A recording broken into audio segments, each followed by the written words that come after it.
Le vin est un patrimoine culturel ancré depuis toujours dans l'histoire de Bordeaux. Depuis 2000 ans, la culture viticole constitue un thème idéal pour la découverte de la ville de Bordeaux. Le surnom de capitale mondiale du vin lui est décerné, d'une part par le fait que la Gironde soit le plus grand département viticole de France, mais aussi en vue de sa commercialisation au sein du monde entier. Parmi les vins bordelais les plus connus, nous retrouvons le Sauterne, le Saint-Émilion, le Médoc et une multitude d'autres bons vins réputés tous à découvrir grâce aux routes du vin. Aujourd'hui, environ 23 bouteilles de vin issues de vignobles bordelais sont vendues chaque seconde dans le monde.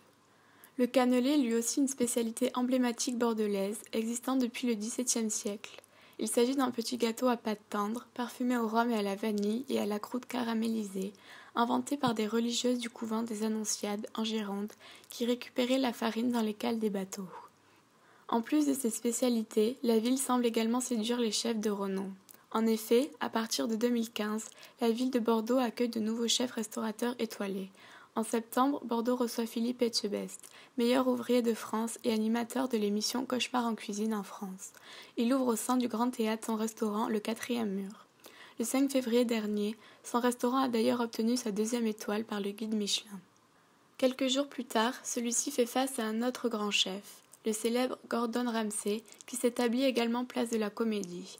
Chef écossais aux 7 étoiles, mondialement connu grâce à son émission Cauchemar en cuisine aux États-Unis, il s'installe dans les cuisines du Grand Hôtel de Bordeaux.